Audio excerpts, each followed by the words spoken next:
Simple acid base disorder. তো এখানে terminology কি, আমাদের একটা টার্মিনোলজি আছে হলো অ্যাসিডোসিস, অ্যাসিডেমিয়া, অ্যালকালোসিস, অ্যালকালেমিয়া। অ্যাসিডেমিয়া বা অ্যালকালেমিয়া এবং অ্যাসিডোসিস এবং অ্যালকালোসিস কিন্তু সিনোনিমাস না। অ্যাসিডেমিয়া বা অ্যালকালেমিয়া হচ্ছে ফিজিওলজিক্যাল স্টেট ডিপেন্ডেন্ট সোললি আপন আর্টেরিয়াল পিএইচ। তো আমার যখন ব্লাড পিএইচ আমি অ্যাবনর্মাল পাচ্ছি তখন সেটা অ্যাসিডেমিয়া বা অ্যালকালেমিয়া, কিন্তু যখন আমার পিএইচ 7.35 এর নিচে আসে তখন এটা অ্যাসিডেমিয়া, যখন 7.45 এর উপরে যাচ্ছে তখন অ্যালকালেমিয়া, অ্যালকালোসিস বা অ্যাসিডোসিস না। অ্যালকালোসিস বা অ্যাসিডোসিস হচ্ছে আন্ডারলাইং প্রসেসটা, ঠিক আছে। এই অ্যাসিডেমিয়া বা alkalaemia is due to one or more underlying mechanism. সে আন্ডারলাইং মেকানিজমটা হচ্ছে আমার অ্যাসিডোসিস বা অ্যালকালোসিস, বাট ব্লাডের যে কন্ডিশন সেটা তো অ্যাসিডেমিয়া বা অ্যালকালেমিয়া, যেমন হাইপোক্সেমিয়া সেরকম আর কি, ঠিক আছে। তো এই যে অ্যাসিডোসিস বা অ্যাসিডেমিয়া বা অ্যালকালেমিয়া বা অ্যাসিডোসিস বা অ্যালকালোসিস হচ্ছে, সেটা আমার অর্গান অনুযায়ী আমার একটা হতে পারে যে রেসপিরেটরি ডিসঅর্ডার হতে পারে, আর একটা হতে পারে আমার মেটাবলিক ডিসঅর্ডার। এখন রেসপিরেটরি ডিসঅর্ডারও আমার রেসপিরেটরি অ্যাসিডোসিস হতে পারে অথবা রেসপিরেটরি অ্যালকালোসিস হতে পারে, এবং রেসপিরেটরি ডিসঅর্ডার মোস্টলি না সোললি রিলেটেড উইথ আমার alveolar ventilation. Totally related with আমার respiratory disorder is related with alveolar ventilation, এবং সেটা রেসপিরেটরি অ্যাসিডোসিস হতে পারে বা রেসপিরেটরি অ্যালকালোসিস হতে পারে। রেসপিরেটরি অ্যাসিডোসিস যখন আমার PCO2 বেড়ে যাচ্ছে, রেসপিরেটরি অ্যাসিডোসিস তার মানে আমার হাইপোভেন্টিলেশন হচ্ছে, আমার হাইপোভেন্টিলেশন হচ্ছে, রেসপিরেটরি PCO2 বেড়ে যাচ্ছে, রেসপিরেটরি অ্যাসিডোসিস হচ্ছে। আবার যখন হাইপার ভেন্টিলেশন হচ্ছে তখন আমার কার্বন ডাইঅক্সাইড ওয়াশ আউট হয়ে যাচ্ছে, আমার রেসপিরেটরি অ্যালকালোসিস হচ্ছে। আদার দেন রেসপিরেটরি অন্য এনি কন্ডিশনের কারণে যদি আমার অ্যাসিড বেস ডিসঅর্ডার হয় তাহলে সেটা হচ্ছে আমার মেটাবলিক। এটা mostly kidney, but it can be from GI tract, cellular respiration, অন্যান্য লিভার, অন্যান্য অর্গান থেকেও আমার হতে পারে। মেটাবলিক কম্পোনেন্ট হচ্ছে আমার বাইকার। আমার যখন মেটাবলিক ডিসঅর্ডার, আমার মেটাবলিক অ্যাসিডোসিস হতে পারে বা মেটাবলিক অ্যালকালোসিস হতে পারে, এবং সেখানে যদি বাইকার বা আমার অনেক কমে যাচ্ছে তখন আমার মেটাবলিক অ্যাসিডোসিস, এবং যখন বাইকার বা আমার বেড়ে যাচ্ছে, বডি বাইকার প্রিজার্ভ করতেছে, তখন সেটা আমার মেটাবলিক অ্যালকালোসিস, ঠিক আছে। আচ্ছা, তাহলে এই জিনিসটা আসলে মুখস্থ রাখার কোনো দরকার নাই, অ্যাকচুয়ালি মুখস্থ রাখার বা মনে রাখার দরকার নাই, এটা আমরা জাস্ট ক্লাসের পার্ট হিসেবে আমরা দেখলাম। বাট এটা যখন আমরা ওভার টাইম প্র্যাকটিস করব তখন এটা কিন্তু আমার মাথায় এমনিতেই বসে যাবে। এই জিনিস কখনোই মুখস্থ করে অ্যাসিড বেস ডিসঅর্ডার বোঝা সম্ভব না। তাহলে আমরা যখন আর্টেরিয়াল ব্লাড গ্যাস অ্যানালাইসিস করি তখন আমরা অনেকগুলো জিনিস পাই এখানে। হ্যাঁ, কি কি পাচ্ছি আমরা? পিএইচ পাচ্ছি, PCO2, PO2, বাইকার্ব এবং অক্সিজেন স্যাচুরেশন। তো এর মধ্যে অ্যাসিড বেস ডিসঅর্ডারের সাথে রিলেটেড হচ্ছে আমার পিএইচ, PCO2 এবং বাইকার্ব। এই তিনটা হচ্ছে আমার অ্যাসিড বেস ডিসঅর্ডারের সাথে সম্পর্কযুক্ত। আমার ভেন্টিলেশনের সাথে সম্পর্কযুক্ত হচ্ছে আমার PCO2, এটা হচ্ছে আমার ভেন্টিলেশনের সাথে সম্পর্কযুক্ত। আর অক্সিজেনেশনের সাথে হচ্ছে অক্সিজেন স্যাচুরেশন, PO2 এবং PCO2 দুটাই, ঠিক আছে। কেন PCO2 জড়িত অক্সিজেনেশনের সাথে আমি এই ডিটেলে যাচ্ছি না আজকে।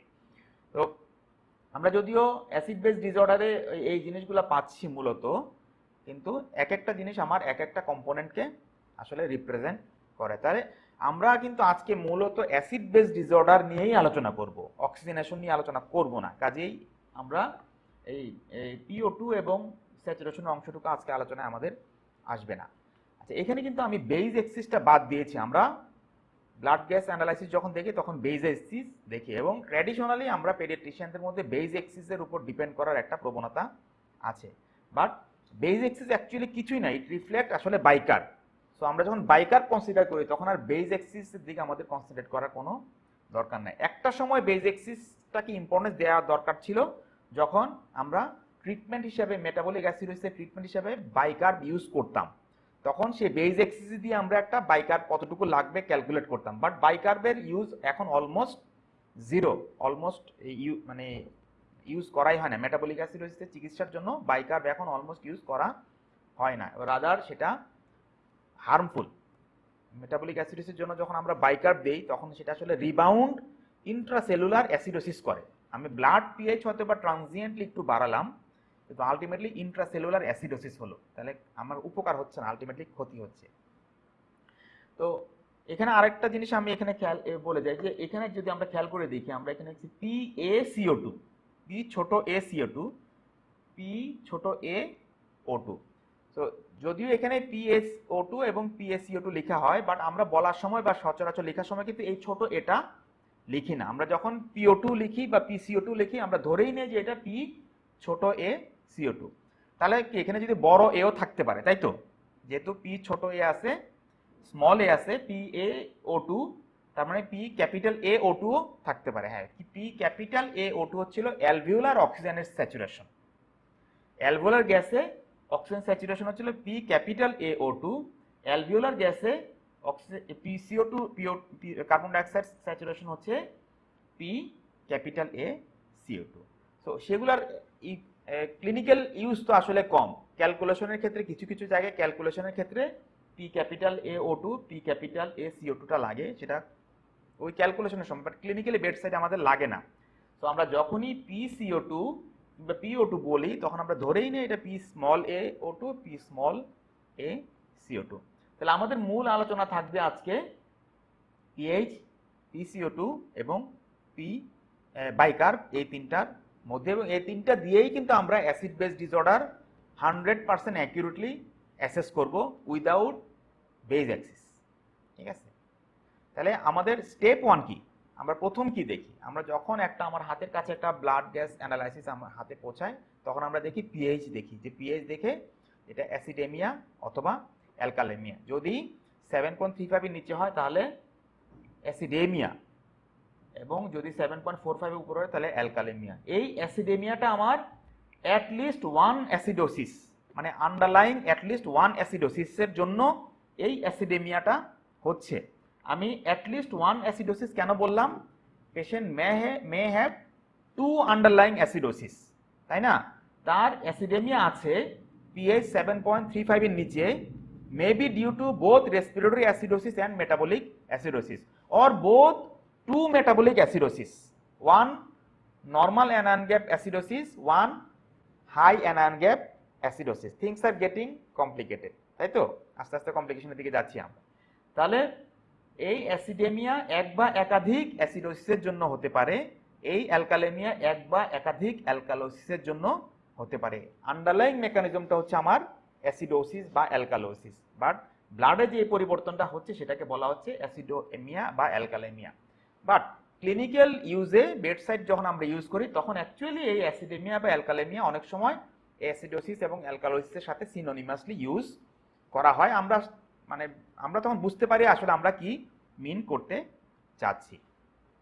তাহলে আমরা যদি একটা এক্সাম্পল দেখি যে পিএইচ 7.25, PCO2 60 এবং বাইকার্ব 26। স্টেপ 1 আমরা দেখব পিএইচটা দেখব, পিএইচ 7.35 এর নিচে না উপরে। তাহলে পিএইচ 7.35 এর নিচে, আমার ইন্টারপ্রিটেশন কি? Patient has acidaemia. Step 1 complete.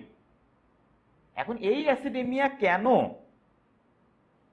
একটা অ্যাসিডোসিসের জন্য, দুইটা অ্যাসিডোসিসের জন্য, মেটাবলিক অ্যাসিডোসিসের জন্য, না রেসপিরেটরি অ্যাসিডোসিসের জন্য, সেটা আমি পরে স্টেপে বের করব। আর ফার্স্ট স্টেপে আমি অ্যাসিডেমিয়া বা অ্যালকালেমিয়া আছে কিনা সেটা বের করলাম। তাহলে এরপরে আমি দেখব যে স্টেপ 2 তে look at PCO2, check PCO2। আমি এরপরে দেখব তার PCO2 এর দিকে। তাহলে PCO2 এর দিকে আমি কি দেখব? যে PCO2 এবং PH যে মুভমেন্টের ডাইরেকশন কোন দিকে। ঠিক আছে, যদি PCO2 এবং PH সেম ডাইরেকশনে মুভ করে তাহলে এটা একটা মেটাবলিক ডিসঅর্ডার। যদি PCO2 এবং PH অপোজিট ডাইরেকশনে মুভ করে তাহলে এটা রেসপিরেটরি ডিসঅর্ডার। আমরা কিন্তু বাইকার্বনেট ছাড়াই সিদ্ধান্ত নিয়ে ফেলছি যে মেটাবলিক অ্যাসিডোসিস না রেসপিরেটরি অ্যাসিডোসিস। ঠিক আছে, তাহলে এই এক্সাম্পলটাই যদি আমরা দেখি, পিএইচ এবং পিএইচ কমেছে এবং PCO2 বেড়েছে, তাহলে এরা অপোজিট ডাইরেকশনে মুভ করেছে, তাই না? সো অপোজিট ডাইরেকশনে মুভ করলে এটা রেসপিরেটরি ডিসঅর্ডার, তার মানে পেশেন্টের একটা রেসপিরেটরি অ্যাসিডোসিস আছে, তাই তো?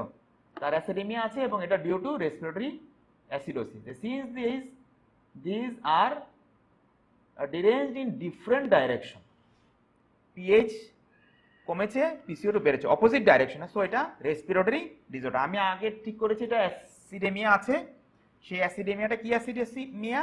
সেটা হচ্ছে রেসপিরেটরি আন্ডারলাইং রেসপিরেটরি অ্যাসিডোসিসের জন্য তার এই অ্যাসিডেমিয়া।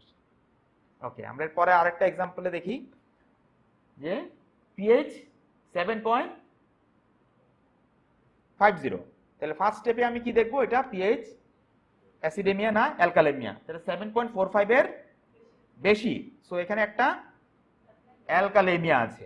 এই অ্যালকালেমিয়া কেন সেটা আমি পরের স্টেপে দেখবো। আমি যদি পরের স্টেজে দেখি যে pH বেড়েছে এবং PCO2 বেড়েছে, সো দুটা একই ডাইরেকশনে, যদি একই ডাইরেকশনে যায় তাহলে এটা মেটাবলিক ডিসঅর্ডার, তাই তো?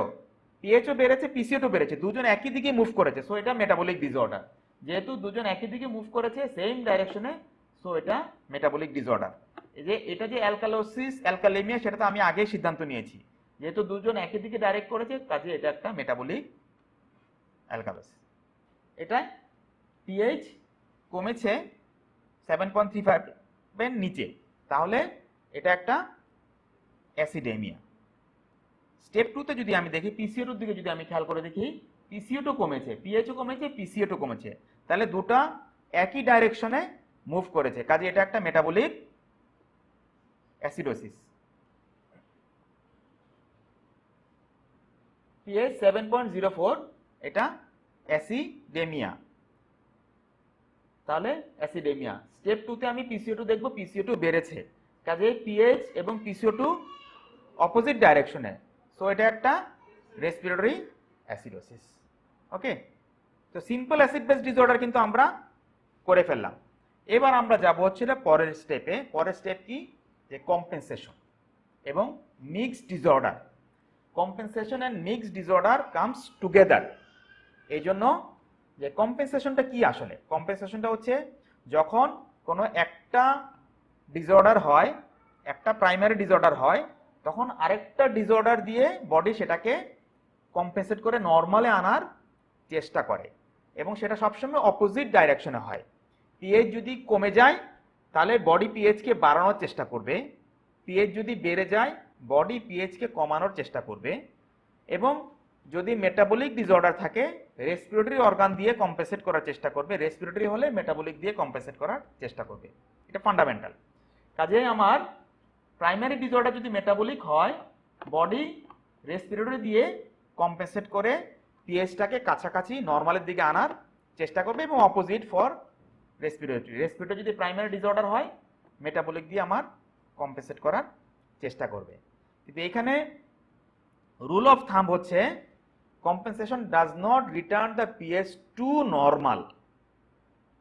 কম্পেনসেট করে pH-কে টুয়ার্ড নর্মাল নেওয়ার চেষ্টা করবে, বাট নর্মাল করবে না। এবং দ্বিতীয় আরেকটা কথা হচ্ছে patient never over compensate. Never over compensate. Metabolic acidosis ছিল, রেসপিরেটরি কম্পেনসেট করে রেসপিরেটরি অ্যালকালোসিস বানায় ফেলবে, নেভার। pH 7.2 ছিল, সেটাকে বডি কম্পেনসেট করে pH-টাকে টুয়ার্ড 7.35 এর দিকে নেওয়ার চেষ্টা করবে, কিন্তু এটাকে 7.35 নিয়ে একদম 7.45 এর উপরে চলে যাবে, ওভার কম্পেনসেশন নেভার হ্যাপেন।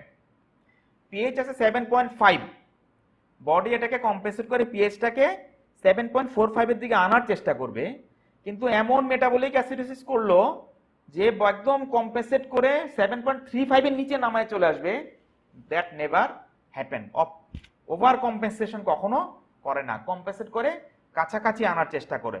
এবং প্রথম পয়েন্টটা যেটা আমি বললাম যে compensation does not return the pH to normal. pH-কে টোটালি নর্মাল করে না, নর্মালের কাছাকাছি নেয়।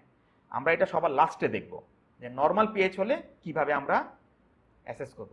তাহলে এইখানে কিন্তু আমরা আমাদের ট্র্যাডিশনাল লার্নিং এর, আমি জানি না আপনাদের আন্ডারস্ট্যান্ডিং কতটুকু আছে, আমাদের ট্র্যাডিশনাল লার্নিং এর একটা জিনিস আছে যে partial compensation over compensation. There is nothing like partial compensation or full compensation. There is either compensation or no compensation.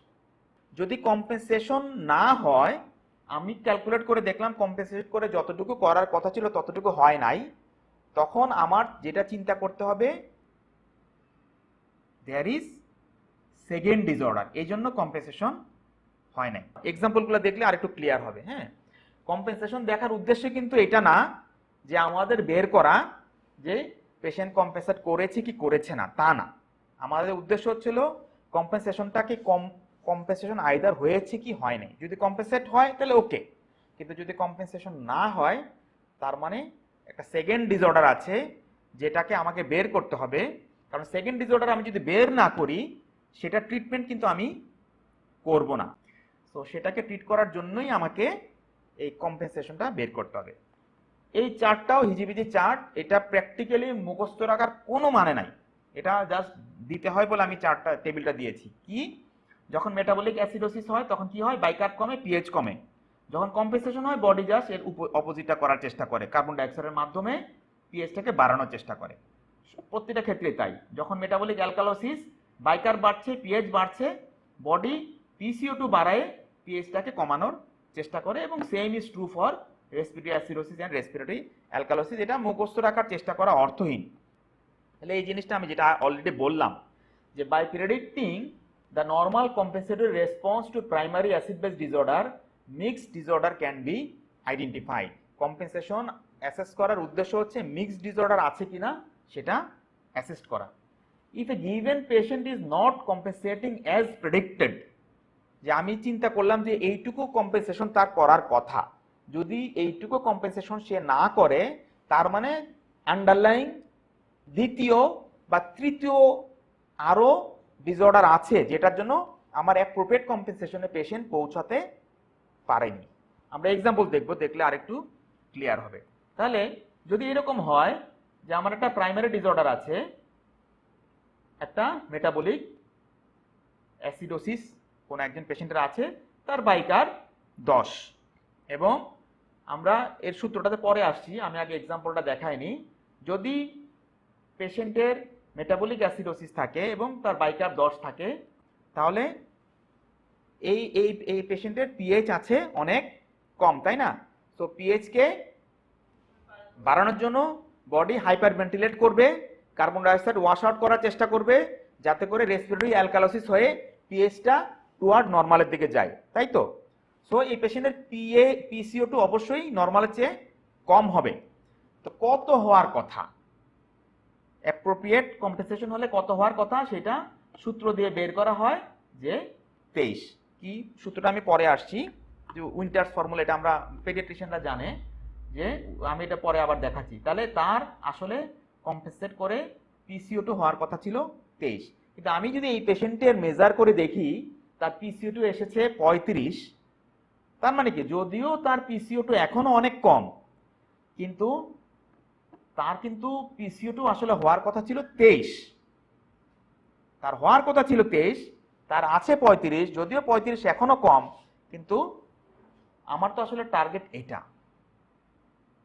তার মানে তার 23 থেকে 35 থেকে 23 বিয়োগ দিলে 12, তার মানে 12 কার্বন ডাইঅক্সাইড তার বডিতে রিটেনশন হয়েছে, তার হাইপোভেন্টিলেশন হচ্ছে, যার জন্য তার পিসিও2 এই কম্পেনসেট করে অ্যাকচুয়াল পিসিও2 23 হওয়ার কথা ছিল, তা না হয়ে পিসিও2 হয়েছে 35। তার মানে তার বডিতে কার্বন ডাইঅক্সাইড রিটেনশন হচ্ছে, হাইপার ভেন্টিলেশন সে করতে পারছে না। তার মানে তার একটা রেসপিরেটরি অ্যাসিডোসিস আছে যার জন্য কার্বন ডাইঅক্সাইড অ্যাকুমুলেশন হচ্ছে। তো এটার এক্সপ্লেনেশন হচ্ছে যে সেকেন্ড আরেকটা প্রাইমারি অ্যাসিড বেস ডিসঅর্ডার আছে, আরেকটা প্রাইমারি রেসপিরেটরি অ্যাসিডোসিস তার আছে। সো তার কিন্তু mixed disorder, metabolic acidosis with respiratory acidosis. আমরা এক্সাম্পলগুলো দেখলে আরো বোঝা যাবে। তাহলে এই হচ্ছে আমার সূত্রগুলা, যে কম্পেনসেশনে কিছু সূত্র আছে, এর মধ্যে সম্ভবত এটাই সবচেয়ে জনপ্রিয় এবং সবাই জানে এটা, যে যখন মেটাবলিক অ্যাসিডোসিস হয়, বাইকার যখন অনেক কমে যায়, তখন body carbon dioxide wash out করে পিএইচটাকে নর্মাল করার চেষ্টা করে। সো আমার অ্যাপ্রোপ্রিয়েট কম্পেনসেশন হলে পিসিও2 কত হওয়ার কথা, সেটা হচ্ছে এই সূত্র যে 1.5 ইন্টু বাইকার প্লাস 8 এবং সাথে মানে প্লাস মাইনাস 2 আছে। তো প্লাস মাইনাস 2টা আমি ইচ্ছা করে এখান থেকে উঠিয়ে দিয়েছি যে plus minus just to make it more simple. Plus minus 2 দিয়ে আমরা যখন ক্লিনিক্যালি প্র্যাকটিস করবো তখন 2 বাড়ায় কম আমরা নিতে পারি, কিন্তু এটা আর একটু সিম্পলিফাই করার জন্য, এবং এটা যদি এইটুকু নেওয়া হয় তাহলেও আমরা রেজাল্ট পাই। তাহলে মেটাবলিক অ্যালকালোসিস যখন হয় তখন বডিতে তো বাইকার্ব আসলে রিটেনশন হচ্ছে, পিএইচ অনেক বেড়ে গিয়েছে, তো পিএইচটাকে কমাতে হবে, রেসপিরেটরি কার্বন ডাইঅক্সাইড আমার অ্যাকুমুলেশন করতে হবে, তাই না? হাইপোভেন্টিলেট করে কার্বন ডাইঅক্সাইড অ্যাকুমুলেট করার চেষ্টা করে, তখন পিসিও2 আসলে বেড়ে যাবে, তাই না? সো তখন আমার অ্যাপ্রোপ্রিয়েট কম্পেনসেশনের জন্য পিসিও2 কত হওয়ার কথা, 40 প্লাস 0.7 আর বাইকার্ব মাইনাস 24 কে ধরা হচ্ছে নর্মাল বাইকার্ব। এখানে পুরা লেকচারটাতে 24 কে নর্মাল বাইকার্ব ধরা হচ্ছে। তাহলে বাইকার্ব পেশেন্টের বাইকার্ব লেভেল থেকে 24 বিয়োগ দিয়ে 0.7 দিয়ে গুণ করলে 40-এর সাথে যোগ, তো 40 প্লাস 0.7 ইন্টু বাইকার্বের ডিফারেন্স, এটা হচ্ছে আমার এক্সপেক্টেড পিসিও2 ইন মেটাবলিক অ্যালকালোসিস। তো মেটাবলিক অ্যাসিডোসিস আর মেটাবলিক অ্যালকালোসিসের সূত্রগুলা ইজি, কিন্তু রেসপিরেটরির সূত্রগুলা একটু কঠিন।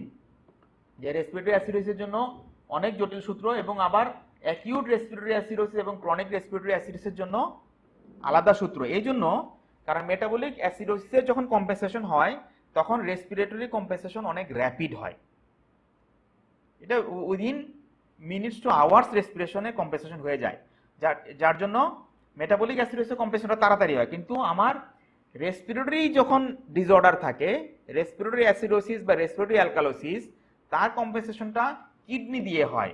কিডনি অত দ্রুত কম্পেনসেশন করতে পারে না, সে ডেজ টু উইকস পর্যন্ত নিয়ে নেয়। তো সেই ক্ষেত্রে অ্যাকিউট কন্ডিশনে একরকম কম্পেনসেশন হয়, ক্রনিকে একরকম কম্পেনসেশন হয়। এটা এইভাবে ক্যালকুলেট করা প্র্যাকটিক্যালি এই এতগুলো সূত্র মনে রাখা সবসময় সম্ভব হয় না, এটা হাতে রেখে দেওয়া বেটার। তবে এর অল্টারনেট সূত্র যেটা, সেটা হচ্ছে এটা, এবং এটাও কিন্তু নেলসনেও কিন্তু এই সূত্র আছে, এগুলো সবগুলোই নেলসনে আছে, যে যদি রেসপিরেটরি অ্যাসিডোসিস হয় আমার এক্সপেক্টেড বাইকার্ব কত হবে। এক্সপেক্টেড বাইকার্ব হবে অ্যাকিউটে একরকম, ক্রনিকে একরকম। অ্যাকিউটে 1 বাড়বে for each 10 millimetre of mercury পিসিও2 অ্যাবভ 40। সে পেশেন্টের পিসিও2 যদি 60 হয় তাহলে 40-এর উপরে 10-10-20 আছে, তো প্রতি 10-এর জন্য 1 বাড়বে, তাহলে 20-এর জন্য 2 বাড়বে। ক্রনিকের ক্ষেত্রে 4 বাড়বে, ক্রনিকের ক্ষেত্রে আমার 4 বাড়বে। অ্যাকিউটে প্রতি 10-এর জন্য 2 বাড়বে, 1 বাড়বে, আর ক্রনিকে প্রতি 10-এর জন্য 4 বাড়বে। আর রেসপিরেটরি অ্যালকালোসিসে তো আমার বাইকার্ব কমে যাবে, তাই না? তো সেখানে আমার অ্যাকিউটে 2 কমবে এবং ক্রনিকে 5 কমবে। তো এটা হয়তো বা মনে রাখা একটু ইজি, তো ওই সূত্র হচ্ছে আমার এটা মনে রাখা ইজি। তাহলে আমরা এখানেও একটু এক্সাম্পল দেখি, যে পিএইচ 7.5, তাহলে স্টেপ 1-এ আমি দেখব পিএইচ অ্যাসিডেমিয়া না অ্যালকালেমিয়া, কি আছে ওর? অ্যালকালেমিয়া। স্টেপ 2-তে আমি দেখব পিসিও2 এবং পিএইচ ডাইরেকশন কোন দিকে, same or opposite? Same direction. Same হলে মেটাবলিক, তাহলে এরা দুইজনই আমার একই দিকে তো মুভ করেছে, পিএইচও বেড়েছে, পিসিও2ও বেড়েছে, কাজে একই দিকে মুভ করেছে, আমার এটা মেটাবলিক। তাহলে আমার এটা মেটাবলিক। স্টেপ 1-এ আমরা দেখলাম অ্যালকালেমিয়া, স্টেপ 2-তে দেখলাম মেটাবলিক অ্যালকালোসিস, এবং স্টেপ 3-তে আমরা ক্যালকুলেট করব কম্পেনসেশন। আমরা আগে স্টেপ 2 পর্যন্ত করেছিলাম, আমরা এখন স্টেপ 3-তে, এবার আমরা কম্পেনসেশন ক্যালকুলেট করব।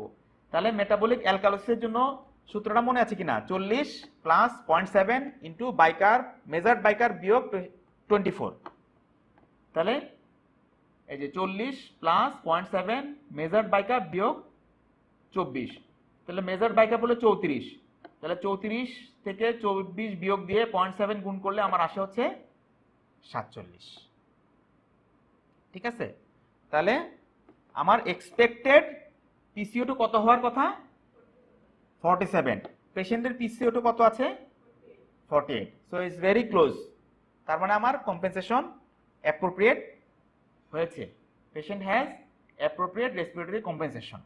তাহলে metabolic alkalosis with appropriate respiratory compensation, তার মানে তার সেকেন্ড কোনো ডিসঅর্ডার নাই। এক্সাম্পল 2, একইভাবে আমরা প্রথমে দেখব পিএইচ আমার 7.35 এর নিচে, কাজে এটা আমার অ্যাসিডেমিয়া। এবার আমি দেখব পিএইচ এবং পিসিও2 সেম ডাইরেকশন আর অপোজিট, সেম ডাইরেকশন হলে মেটাবলিক ডিসঅর্ডার, তার মানে আমার মেটাবলিক অ্যাসিডোসিস। এবার আমি কম্পেনসেশন দেখি, কম্পেনসেশন দেখব হচ্ছিল আমার মেটাবলিক অ্যাসিডোসিস, তাই না? তার মানে আমার উইন্টার্স ফর্মুলা ইউজ করব আমি, তাই তো? তো উইন্টার্স ফর্মুলায় 1.5 ইন্টু বাইকার প্লাস 8 যদি আমি করি, আমার দাঁড়াচ্ছে হচ্ছে এক্সপেক্টেড আমার দাঁড়াচ্ছে 23, তার মানে অ্যাপ্রোপ্রিয়েট কম্পেনসেশন আমার এক্সপেক্টেড 23 হওয়ার কথা, কিন্তু আমার আছে 32। আমরা যে এক্সাম্পলটা একটু আগে দেখেছিলাম, তাই না? তাহলে কেন? কারণ এ সেকেন্ড ডিসঅর্ডার ইজ প্রেজেন্ট, যেহেতু অ্যাপ্রোপ্রিয়েট কম্পেনসেশন হয়নি, তার মানে আমার একটা সেকেন্ড ডিসঅর্ডার আছে, পিসিও2 ইজ হায়ার দেন প্রেডিক্টেড, তার মানে পেশেন্টের হাইপোভেন্টিলেশন হচ্ছে, তার রেসপিরেটরি অ্যাসিডোসিস আছে। সো এই পেশেন্টের দুটো ডিসঅর্ডার আছে, metabolic acidosis and respiratory acidosis. Step 1, pH low, তাহলে অ্যাসিডেমিয়া আছে। পিএইচ পিসিও2 অপোজিট ডাইরেকশনে, তার মানে রেসপিরেটরি ডিসঅর্ডার, আমার রেসপিরেটরি অ্যাসিডোসিস। রেসপিরেটরি অ্যাসিডোসিস পর্যন্ত আমরা পেলাম। এবার আমি ইভালুয়েট করব কম্পেনসেশন। একই রেসপিরেটরি অ্যাসিডোসিস কি মনে আছে কতটুকু বাড়বে? 1 বাড়বে প্রতি 10-এর জন্য, তাহলে প্রতি 10-এর জন্য আমার 1 বাড়বে। তাহলে আমার এখানে কত আছে? 65, 25 বেশি আছে, 25-এর জন্য আমার 2.5 বাড়বে, তাই না? তাহলে বাইকার, আমি যদি নর্মাল বাইকার যদি আমি 24 ধরি, তাহলে 26, 26.5 হওয়ার কথা, কিন্তু বাইকার আছে আমার অনেক বেশি, তার মানে আমার বডি বাইকার রিটেনশন করছে, তাহলে আমার অ্যাপ্রোপ্রিয়েট কম্পেনসেশন হয়নি, therefore a second disorder is অবশ্যই প্রেজেন্ট আছে, এবং bicarb is higher than predicted, তার মানে একটা মেটাবলিক অ্যালকালোসিস আছে। তাহলে আমার দাঁড়াচ্ছে respiratory acidosis with metabolic alkalosis. আমাদের এর পরের স্টেপে আমাদের দেখতে হবে যে আমরা যখন কোনো পেশেন্টের মেটাবলিক অ্যাসিডোসিস ডিটেক্ট করব, তার অবশ্যই অ্যানায়ন গ্যাপ চেক করতে হবে, অবশ্যই, যেটা আমরা রুটিনলি করি না। কারণ অ্যানায়ন গ্যাপ যখন আমি চেক করব, তখন আমি নর্মাল অ্যানায়ন গ্যাপ আর হাই অ্যানায়ন গ্যাপ যদি আমি আলাদা করতে পারি, আমি কিন্তু আমার ডায়াগনোসিস আন্ডারলাইং মেকানিজমকে ন্যারো করে ফেলার একটা সুযোগ আমরা তখন পাবো। যে আমি যখন জানবো যে এটা normal anion gap metabolic acidosis বা high anion gap metabolic acidosis, তখন আন্ডারলাইং ডিসঅর্ডারটাকে ধরা আমার জন্য সহজ হবে এবং সেইটাকে আমি অ্যাপ্রোপ্রিয়েট ট্রিট আমি করতে পারবো। তাহলে নর্মালি আমাদের বডিতে আসলে কি থাকে? নর্মালি আমাদের বডিতে এই ক্যাটায়ন থাকে হচ্ছিল সোডিয়াম, পটাশিয়াম এবং কিছু আনমেজার্ড ক্যাটায়ন থাকে, এবং আনমেজার্ড ক্যাটায়ন মূলত ক্যালসিয়াম, ম্যাগনেসিয়াম এবং পজিটিভলি চার্জ প্রোটিন।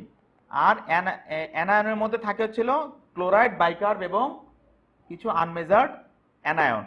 এই আনমেজার্ড অ্যানায়নের মধ্যে আছে ফসফেট, সালফেট এবং নেগেটিভলি চার্জড প্রোটিন, তাই তো? তো এখানে যদি আমরা দেখি আনমেজার্ড অ্যানায়ন এবং আনমেজার্ড ক্যাটায়নের মধ্যে এই একটা গ্যাপ আমার থেকে যাচ্ছে, তাহলে আমার একটা গ্যাপ থেকে যাচ্ছে, এবং এই যে গ্যাপটুকু সেটাই হচ্ছে আমার অ্যানায়ন গ্যাপ। তো এই অ্যানায়ন গ্যাপটা হচ্ছে normally sodium minus biker plus chloride, তাই তো? এখন কোনো কোনো সূত্রে আবার পটাশিয়ামকেও অ্যাড করে, বাট পটাশিয়ামের অ্যামাউন্ট এত কম যার জন্য পটাশিয়ামটাকে বেশিরভাগ জায়গাতে পটাশিয়ামটাকে অ্যাড করে না, এবং সেই ক্ষেত্রে নর্মাল অ্যানায়ন গ্যাপ যদি আমি সোডিয়াম বাইকার্ব এবং ক্লোরাইডকে নিয়ে অ্যানায়ন গ্যাপ ক্যালকুলেট করি, তাহলে নর্মাল অ্যানায়ন গ্যাপ হচ্ছিল 12, আর যদি পটাশিয়ামকে ধরি আমি তাহলে 16।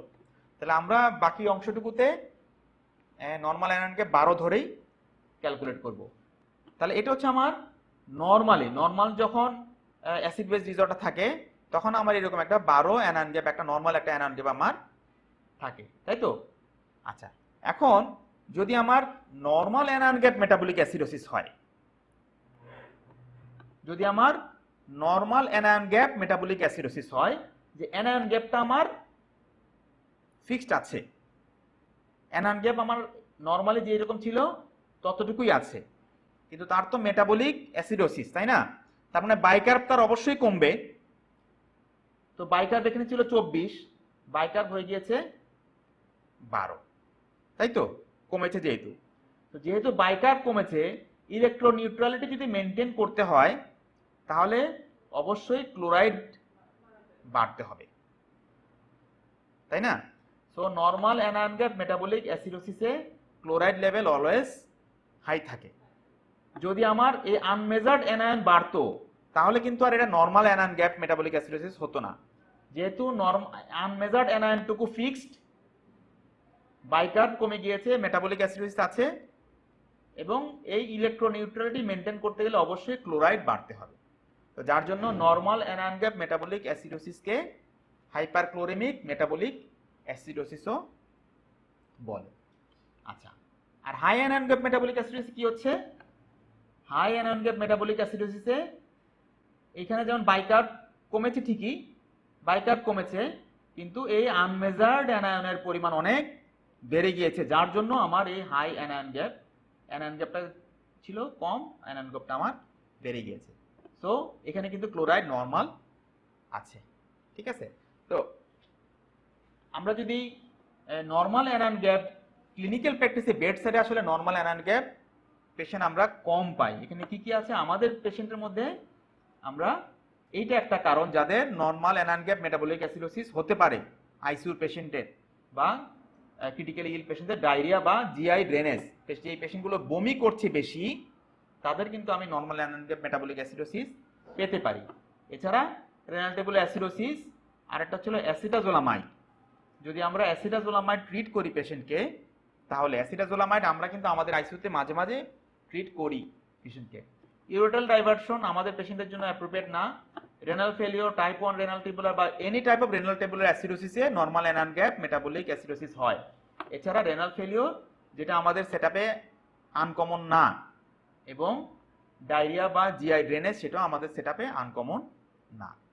আর high anion gap metabolic acidosis যে কোনো কারণেই হতে পারে, অনেক কারণ আছে, তবে আমাদের সেটআপে সবচেয়ে কমন হচ্ছে ল্যাকটিক অ্যাসিডোসিস, যেটা হাইপোভলিমিয়া বা শকের সাথে জড়িত।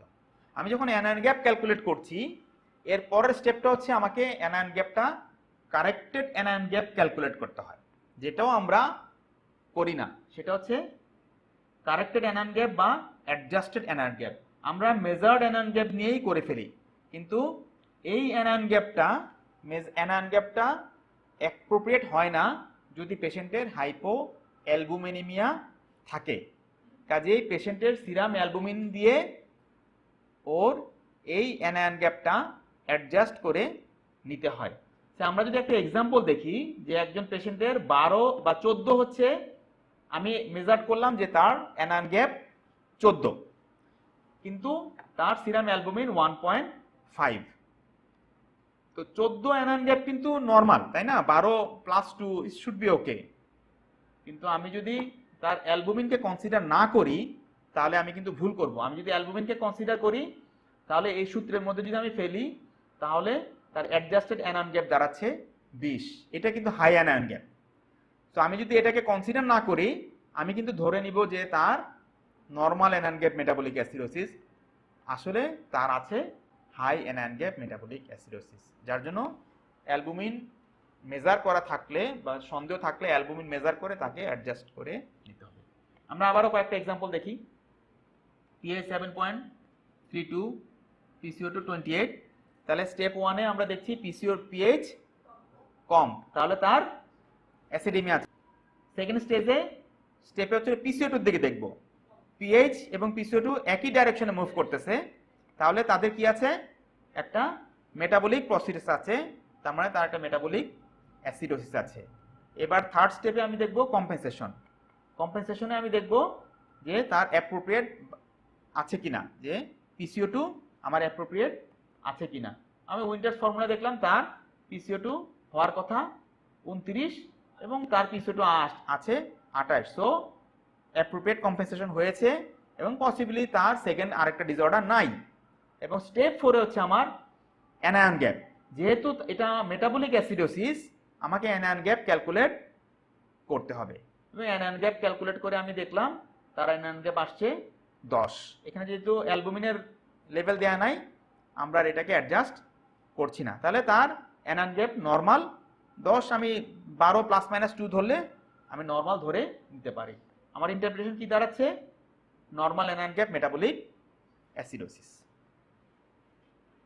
এবার পিএইচ লো, অ্যাসিডেমিয়া না অ্যালকালেমিয়া?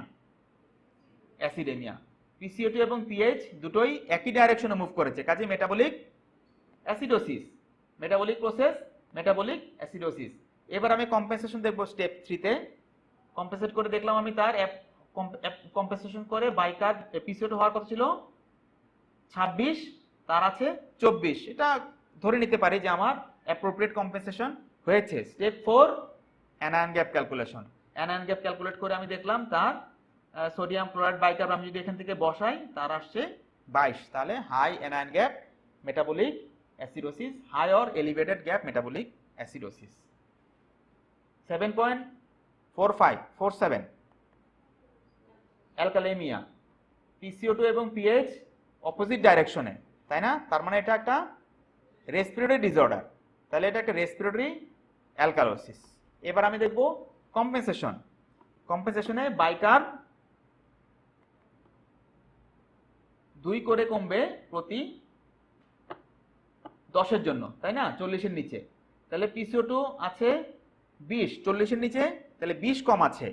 প্রতি 10-এর জন্য 2 কমার কথা, 20-এর জন্য 4 কমার কথা। তার মানে বাইকার হওয়া উচিত ছিল আমার 20, কিন্তু তার বাইকার আছে আমার 14। তার মানে অ্যাপ্রোপ্রিয়েট কম্পেনসেশন হয়নি।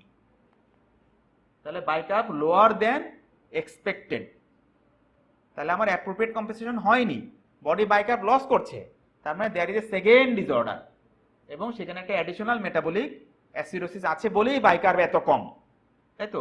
তো যেহেতু আমি আবার অ্যাডিশনালি একটা মেটাবলিক অ্যাসিডোসিস পেয়েছি, তাহলে এই মেটাবলিক অ্যাসিডোসিস পাওয়ার জন্য আমাকে কিন্তু এখন আবার এই মেটাবলিক অ্যাসিডোসিসটা কি নর্মাল গ্যাপ নাকি হাই অ্যানায়ন গ্যাপ, তার জন্য আমাকে অ্যানায়ন গ্যাপ ক্যালকুলেট করতে হবে। এবং আমি অ্যানায়ন গ্যাপ ক্যালকুলেট করে পেলাম 7। তো 7 অনেক কম, কিন্তু লো অ্যানায়ন গ্যাপ বলে আসলে কিছু নাই, either normal gap or high gap. So এটাকে আমরা নর্মাল গ্যাপ মেটাবলিক অ্যাসিডোসিস ধরে নিচ্ছি। তাহলে আমার মিক্সড ডিসঅর্ডার আসছে, তাই না? প্রথমটাতে পেলাম আমি respiratory alkalosis with normal gap metabolic acidosis. আচ্ছা, 7.09 লো অ্যাসিডেমিয়া। PCO2 এবং পিএইচ একই দিকে মুভ করেছে, তাহলে এটা একটা মেটাবলিক ডিসঅর্ডার, এটা একটা মেটাবলিক অ্যাসিডোসিস। কম্পেনসেট করে ক্যালকুলেট করে দেখি আমার অ্যাপ্রোপ্রিয়েট কম্পেনসেশন হলে 23 হওয়ার কথা ছিল, কিন্তু আমার আছে 34। So PCO2 higher than expected, not appropriate. তার মানে সেকেন্ড একটা ডিসঅর্ডার আছে, অ্যাডিশনাল একটা রেসপিরেটরি অ্যাসিডোসিস আমার অবশ্যই আছে। আর যেহেতু মেটাবলিক অ্যাসিডোসিস, আমাকে একটা মেটাবলিক অ্যাসিডোসিস আছে, কাজে আমাকে অ্যানায়ন গ্যাপ ক্যালকুলেট করতে হবে। অ্যানায়ন গ্যাপ ক্যালকুলেট করে আমি দেখলাম তার আছে 12, কিন্তু আমরা যদি খেয়াল করে দেখি তার আবার অ্যালবুমিন লেভেল কম আছে, কাজে আমাকে অ্যালবুমিনটাও অ্যাডজাস্ট করে নিতে হবে। অ্যাডজাস্টেড অ্যানায়ন গ্যাপ, তো অ্যালবুমিন 2 ধরে অ্যাডজাস্টেড অ্যানায়ন গ্যাপ আসছে আমার 17, যদিও 12 নর্মাল, কিন্তু অ্যাডজাস্ট করলে কিন্তু অ্যাডজাস্টেড অ্যানায়ন গ্যাপ আমার বেশি আসছে। কাজে এটা একটা elevated gap metabolic acidosis with respiratory acidosis, দুইটা ডিসঅর্ডার এখানে আছে।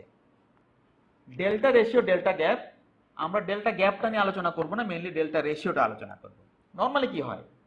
নর্মালি আমাদের বডিতে অ্যানায়ন এবং ক্যাটায়ন সমান ব্যালেন্স মেনটেন করে। যখনই কোনো একটা বডিতে যখন কিছু অ্যাসিড যোগ হয়, নেগেটিভলি চার্জ যখন যোগ হয়, তখন এই নেগেটিভ চার্জ কিছু যদি বাইরে না বের হয়ে যায়, তাহলে কিন্তু ব্যালেন্সটা আনব্যালেন্স হয়ে যাচ্ছে।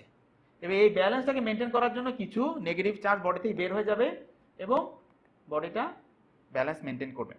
এবার আইডিয়াল সিচুয়েশনে এই বাইকার্ব এবং এই অ্যানায়ন গ্যাপের রেশিওটা 1:1 হওয়ার কথা আইডিয়াল সিচুয়েশনে, ঠিক আছে। এই জিনিসটা এই বেসড অন এইটার উপর ডিপেন্ড করেই অ্যাকচুয়ালি এই ডেল্টা রেশিওটাকে ক্যালকুলেট করা হয়। এবং এই ডেল্টা রেশিওটা তখনই ক্যালকুলেট করা হবে যখন high anion gap metabolic acidosis আমরা পাবো। যখন আমরা মেটাবলিক অ্যাসিডোসিস পেয়েছিলাম তখন আমরা অ্যানায়ন গ্যাপ হিসাব করেছিলাম। অ্যানায়ন গ্যাপ হিসাব করে যদি আমরা high anion gap metabolic acidosis পাই তখন আমরা ডেল্টা রেশিও হিসাব করব।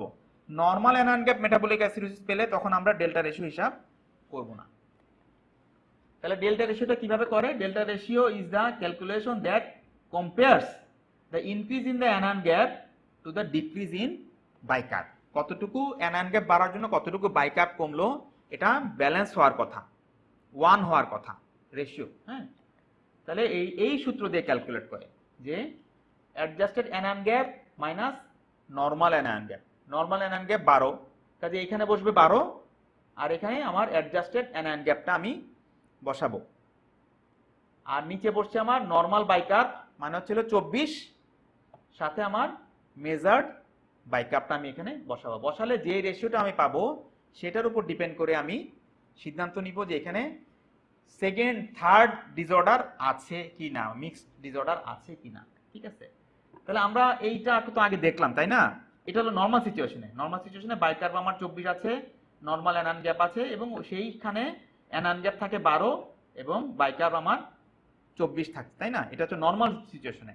কিন্তু যখন আমার এলিগেটেড গ্যাপ মেটাবলিক অ্যাসিডোসিস হচ্ছে তখন কিন্তু আমার আনমেজার্ড অ্যানায়নটা ফিক্সড আছে, তাই না? আনমেজার্ড অ্যানায়নটা ফিক্সড আছে। উপরে দেখেন প্যাথোলজিক একটা অ্যাসিড যোগ হয়েছে। এই এই এই ডেল্টা রেশিওটা এই প্যাথোলজিক অ্যাসিডটাকে আসলে ডিটেক্ট করার চেষ্টা করে। হাই অ্যানায়ন গ্যাপ, কাজে তার ক্লোরাইড লেভেলটাও আমার একই আছে, বাইকার্ব কমেছে, মেটাবলিক অ্যাসিডোসিস বাইকার্ব কমতেই হবে, তাহলে ক্লোরাইডও সমান আছে, বাইকার্ব কমেছে, আনমেজার্ড অ্যানায়ন সমান আছে। তাহলে ইলেকট্রোনিউট্রালিটি কখন মেনটেন হবে? যদি এখানে প্যাথোলজিক অ্যাসিড যোগ হয়, তাই না? এটা মনে রাখার খুব দরকার নাই। কিভাবে এই অ্যানায়ন গ্যাপটা ডেল্টা রেশিওটা কাজ করে সেটার জন্য এটা একটু দেখানো। আর যদি এলিভেটেড গ্যাপ মেটাবলিক অ্যাসিডোসিস হয় এবং নর্মাল গ্যাপ মেটাবলিক অ্যাসিডোসিস সাথে আরেকটা additional normal gap metabolic acidosis থাকে, যে একটা elevated gap metabolic acidosis plus একটা নর্মাল গ্যাপ মেটাবলিক অ্যাসিডোসিস থাকে, তখন কি হবে? বাইকার্ব আরো কমে যাবে, আনমেজার্ড অ্যানায়ন ফিক্স থাকবে, প্যাথোলজিক অ্যাসিড তো যোগ হয়েছেই, কিন্তু ক্লোরাইড তখন বাড়তে হবে, যেহেতু আমার একটা সেকেন্ড আরেকটা মেটাবলিক অ্যাসিডোসিস আছে, ওইটাকে মেনটেন করার জন্য আমাকে ক্লোরাইড অবশ্যই বাড়তে হবে। এটা মনে রাখার কোনো দরকার নাই, আমরা পরের চার্টটুকুতে গেলেই আমি এইটা দেখলে বুঝে যাব। আমি যখন ডেল্টা রেশিও বের করব, যদি delta ratio within expected range হয়, মাঝখানটাতে দেখি আমি উইদিন এক্সপেক্টেড রেঞ্জ হয়, তার মানে 1, বাট একদম অ্যাপ্রোপ্রিয়েট 1 থাকে না, যার জন্য প্লাস মাইনাস 0.2 ধরে নেওয়া হয়। তার মানে 0.8 থেকে 1.2 পর্যন্ত মোটামুটি নর্মাল ধরে নেওয়া হয়। তাহলে আমার ডেল্টা রেশিও যদি 0.8 থেকে 1.2 হয়, তাহলে শুধুমাত্র সিম্পল এলিভেটেড গ্যাপ মেটাবলিক অ্যাসিডোসিসই আছে। যদি আমার ডেল্টা রেশিওটা লোয়ার দেন এক্সপেক্টেড রেঞ্জ হয়, মানে 0.8 এর থেকেও কম হয়, তাহলে elevated gap metabolic acidosis plus additionally আরেকটা নর্মাল গ্যাপ মেটাবলিক অ্যাসিডোসিস আছে। আরেকটা নর্মাল গ্যাপ মেটাবলিক অ্যাসিডোসিস থাকার কারণেই এই ডেল্টা রেশিওটা নর্মাল না, ডেল্টা রেশিওটা কমে গিয়েছে। আর ডেল্টা রেশিও যদি বেড়ে যায় 1.2 এর উপরে হয়ে যায়, তাহলে এলিভেটেড গ্যাপ মেটাবলিক অ্যাসিডোসিস তার আছেই, আমি বের করছি যে এর সাথে অ্যাডিশনাল কোনো ডিসঅর্ডার আছে কিনা। যদি 0.8 এর নিচে হয় তাহলে অ্যাডিশনাল একটা নর্মাল গ্যাপ মেটাবলিক অ্যাসিডোসিস আছে, আর যদি হায়ার হয় 1.2 এর বেশি হয় তাহলে অ্যাডিশনাল একটা মেটাবলিক অ্যালকালোসিস আছে। আমরা কয়েকটা এক্সাম্পল দেখি।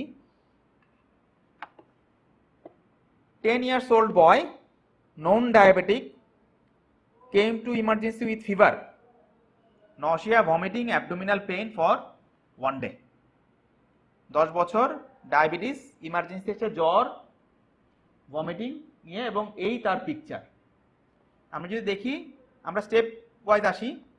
পিএইচ কম, অ্যাসিডেমিয়া আছে, পিসিও2 এবং পিএইচ সেকেন্ড স্টেপ 2 হচ্ছিল আমার সেম দিকে মুভ করেছে, কাজে এটা একটা মেটাবলিক অ্যাসিডোসিস।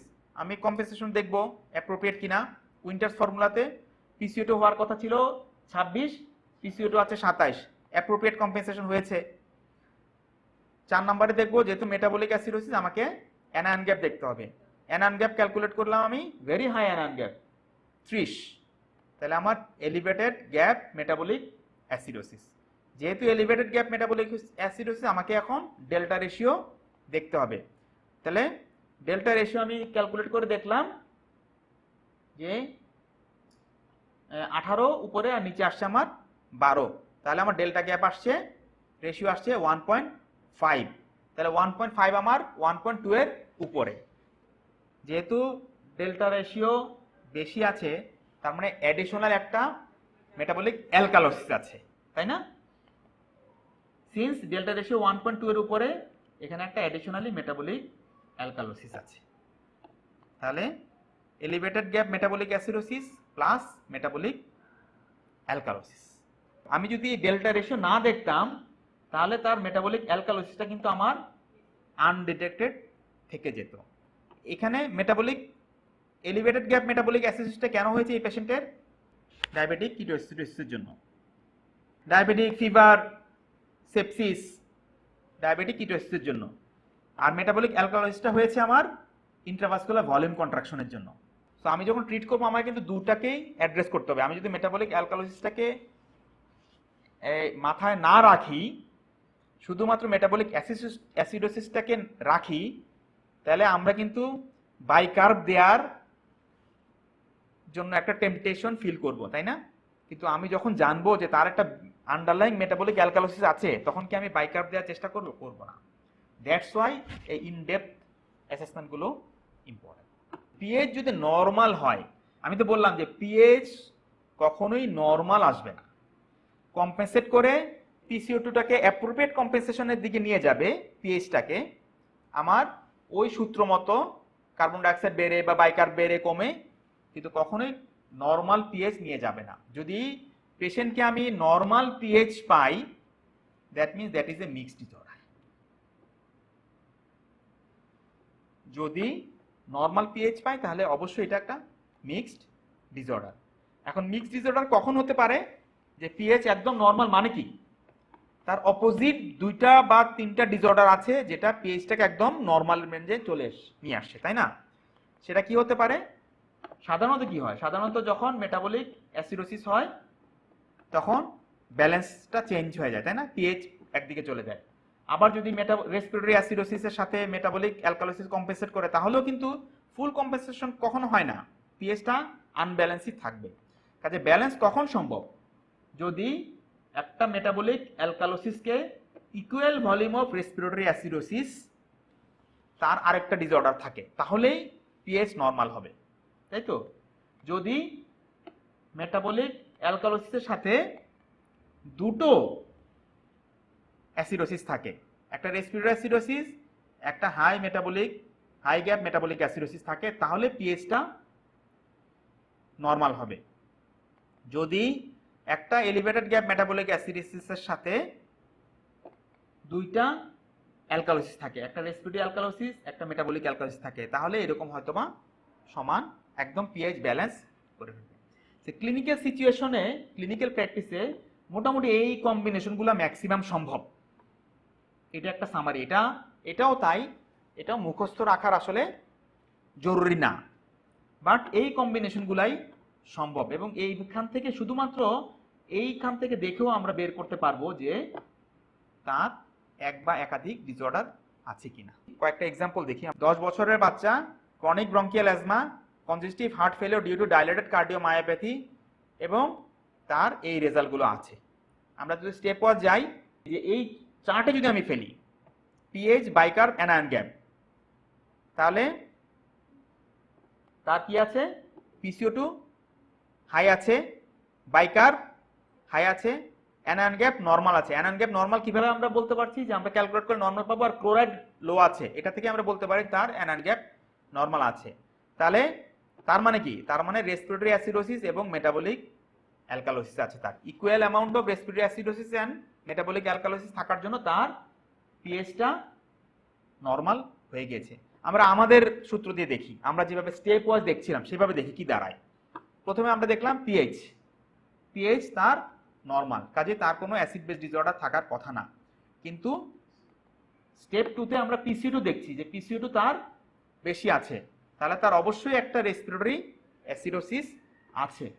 স্টেপ 3 তে আমি কম্পেনসেশন চেক করব।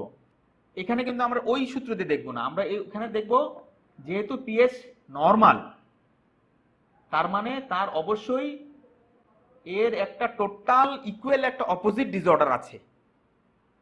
যেহেতু পিএইচ নরমাল, তাহলে আমরা যখন পিএইচ নরমাল পাবো তখন কিন্তু অ্যাসিড বেস ডিসঅর্ডার অ্যাসেসমেন্টের ওয়েটা আমার স্টেপটা একটু চেঞ্জ হয়ে যাচ্ছে।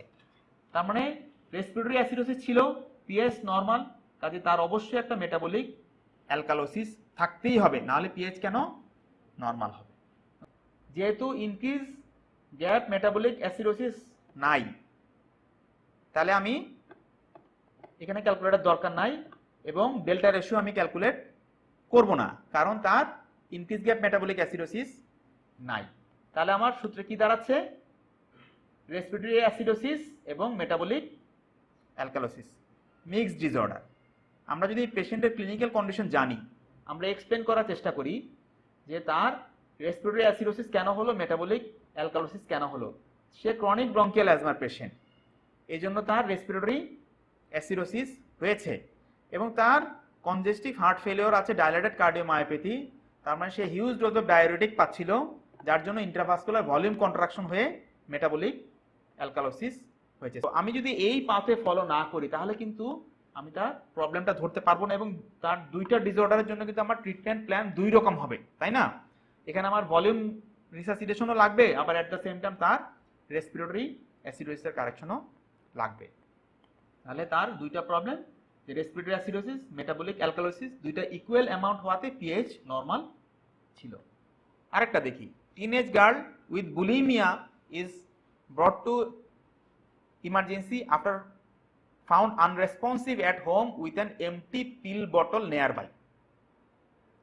তাহলে তার বুলিমিয়া ছিল এবং তাকে এমটি পিলের বোতলের সাথে তাকে পাওয়া গেছে। আমরা যদি এই কন্ডিশনগুলা আমরা ওই চার্টে ফেলি, তাহলে যদি খেয়াল করে দেখি PCO2, তার PCO2 আছে লো এবং বাইকার্ব তাও আছে লো, তাহলে আমার দাঁড়াচ্ছে হচ্ছে, এবং ক্লোরাইড যদি দেখি ক্লোরাইডও আছে লো, ঠিক আছে। কিন্তু ওর অ্যাকচুয়ালি অ্যানায়ন গ্যাপ ক্যালকুলেট করলে আমরা পাবো, যদি আমরা ক্যালকুলেট করি সোডিয়াম 139, বাইকার্ব 13, ক্লোরাইড 88, তাহলে আমি হাই অ্যানায়ন গ্যাপ পাবো, তাই না? যেহেতু ক্লোরাইড অনেক কম এমনিতেও বোঝা যাচ্ছে, তাহলে আমার আসছে এইটা, PCO2 লো, বাইকার্ব লো, অ্যানায়ন গ্যাপ হাই। তাহলে আমার পসিবল কম্বিনেশন হচ্ছিল এটা, যে তার একটা রেসপিরেটরি অ্যালকালোসিস আছে, একটা ইনক্রিজ গ্যাপ মেটাবলিক অ্যাসিডোসিস আছে, পসিবলি অ্যানাদার মেটাবলিক ডিসঅর্ডার থাকতে পারে। আমরা আমাদের স্টেপগুলো দেখি। স্টেপ 1 এ পিএইচ নরমাল, PCO2 দেখলাম PCO2 অনেক লো, কাজেই তার রেসপিরেটরি অ্যালকালোসিস আছে। এরপরে দেখবো আমি কম্পেনসেশন, যেহেতু রেসপিরেটরি অ্যালকালোসিস আছে, পিএইচ নরমাল, কাজে অপোজিট আরেকটা ডিসঅর্ডার তার আছে, তার মানে তার মেটাবলিক অ্যাসিডোসিস আছে, তাহলে তার মেটাবলিক অ্যাসিডোসিস আছে। মেটাবলিক অ্যাসিডোসিস যেহেতু আছে, আমাকে অ্যানায়ন গ্যাপ ক্যালকুলেট করতে হবে। অ্যানায়ন গ্যাপ ক্যালকুলেট করে দেখলাম আমি 38, ভেরি হাই অ্যানায়ন গ্যাপ। তাহলে অ্যানায়ন গ্যাপ যখন আমি পেলাম, high anion gap metabolic acidosis আমার আছে। আমার এখন ডেল্টা রেশিও দেখতে হবে। আমি ডেল্টা রেশিও দেখলাম 2.2, এটাও হাই, তার মানে আমার আরেকটা মেটাবলিক অ্যালকালোসিস অবশ্যই আছে। সিন্স 2 এর বেশি, ইরেসপেক্টিভ অফ এটিওলজি এবং high anion gap, there is also a metabolic alkalosis. তার তিনটা disorder, respiratory acidosis, increase gap metabolic acidosis and metabolic alkalosis. ওর পেশেন্টের ক্লিনিক্যাল কন্ডিশন কি আমরা এক্সপ্লেন করতে পারি কি না। তার একটা ইনক্রিজ গ্যাপ মেটাবলিক অ্যাসিডোসিস আছে। এটা কেন হতে পারে increase gap metabolic acidosis? Possibly সে যেটা খেয়েছে হয়তো বা অ্যাসপিরিন পয়জনিং, বাইরে ওয়েস্টার্ন ওয়ার্ল্ডে কমন, পসিবলি অ্যাসপিরিন পয়জনিং এর জন্য তার ইনক্রিজ গ্যাপ মেটাবলিক অ্যাসিডোসিস হয়েছে। অ্যাসপিরিন আবার রেসপিরেটরি সেন্টারকে স্টিমুলেট করে, কাজেই আমার রেসপিরেটরি অ্যালকালোসিস হয়েছে। আর মেটাবলিক অ্যালকালোসিস হয়েছে পসিবলি তার বুলিমিয়ার জন্য ইন্ট্রাভাস্কুলার ভলিউম কন্ট্রাকশন, তাই তো? সো এটা এক্সপ্লেনেবল। হ্যাঁ, তাহলে তার অ্যাসপিরিন টক্সিসিটি দিয়ে এই দুটো ইয়ে করা যাচ্ছে, আর ভমিটিং এর জন্য আমার অ্যালকালোসিস হয়েছে। আচ্ছা, এটাই মনে হয় লাস্ট এক্সাম্পল আমাদের। 3 বছর ইমার্জেন্সিতে এসেছে, ননস্টপ ভমিটিং এবং ভাইটাল যদি দেখি হার্ট রেট বেশি, বিপি কম। বিপি কম মানে অনেক কম, তাই না? সিস্টোলিক 32, 62, 3 বছরের বাচ্চার জন্য অনেক কম। ডায়াস্টোলিক 34 এবং হার্ট রেট অনেক বেশি, তার মানে পেশেন্ট শকে আছে, তাই না? তা আমরা যদি এই চার্টে ফেলি, আমরা যদি খেয়াল করে দেখি তার PCO2 নর্মাল, বাইকার্ব নর্মাল এবং তার অ্যানান গ্যাপ যদি আমরা ক্যালকুলেট করে দেখি হাই, তাহলে তার high anion gap metabolic acidosis এবং মেটাবলিক অ্যালকালোসিস। সো এটা প্রশ্ন আসতেই পারে, হাউ ইট ইজ পসিবল একজন পেশেন্টের দুইটা মেটাবলিক ডিসঅর্ডার, একটা metabolic acidosis, metabolic alkalosis? Because দুইটা আসলে দুইটা আন্ডারলাইং মেকানিজমের কারণে হচ্ছে। আমরা আমাদের ওয়েতে দেখি যে pH normal, PCO2 normal, compensation, যে যদিও তার পিএইচ, PCO2, বাইকার সবই নর্মাল, আপাত দৃষ্টিতে আমার কাছে একটা নর্মাল ইয়া, তাহলে আমি কেন স্টেপ ওয়াইজ যাচ্ছি? স্টেপ ওয়াইজ যাচ্ছি because patient is in front of me, তাই না? Clinically, so it's not always blood gas, it's always you have to see patient also. আমার যদিও পিএইচ, PCO2, বাইকাপ সব নর্মাল, আমাদের স্টেপ ওয়াইজ কিন্তু এটা একটা normal ABG, but patient is not normal, patient শকে আছে। তো আমরা এই জন্য ইভালুয়েট করে যাচ্ছি। অ্যানান গ্যাপ ক্যালকুলেট করে দেখলাম আমার অ্যানান গ্যাপ হাই। তো আমি যদি এইটুকু স্টেপ না আসতাম তাহলে কিন্তু আমি ধরতে পারতাম না যে তার একটা প্রবলেম আছে। তো high anion gap metabolic acidosis possibly তার একটা আছে, এবং যেহেতু high anion gap metabolic acidosis আমি ডেল্টা রেশিও হিসাব করে দেখলাম, তার ডেল্টা রেশিও আসে নেগেটিভ। নেগেটিভ ডেল্টা রেশিও হয় না, নেগেটিভ ডেল্টা রেশিও কখনো হয় না। Negative delta ratio with normal pH means করে অ্যাকচুয়ালি মেটাবলিক অ্যালকালোসিস। তাহলে তার কি দাঁড়াচ্ছে? ইনক্রিজ গ্যাপ মেটাবলিক অ্যাসিডোসিস এবং মেটাবলিক অ্যালকালোসিস। আমরা ওর কন্ডিশনের সাথে এক্সপ্লেন করা সম্ভব যে তার শকের জন্য পসিবলি ল্যাকটিক অ্যাসিডোসিস হয়েছে, আর মেটাবলিক অ্যালকালোসিস হয়েছে ইন্ট্রাভাস্কুলার ভলিউম কন্ট্রাকশনের জন্য। পেড নিউক্রিটের সাথে থাকার জন্য আপনাদের অনেক ধন্যবাদ। এই ভিডিওটি যদি আপনাদের ভালো লেগে থাকে তাহলে লাইক বাটনে ক্লিক করুন, এবং যদি পেড নিউক্রিট চ্যানেলটি ইতিমধ্যে সাবস্ক্রাইব করে না থাকেন তাহলে চ্যানেলটি সাবস্ক্রাইব করুন, এবং পরবর্তী ভিডিওগুলো নোটিফিকেশন পাওয়ার জন্য বেল বাটনে ক্লিক করুন।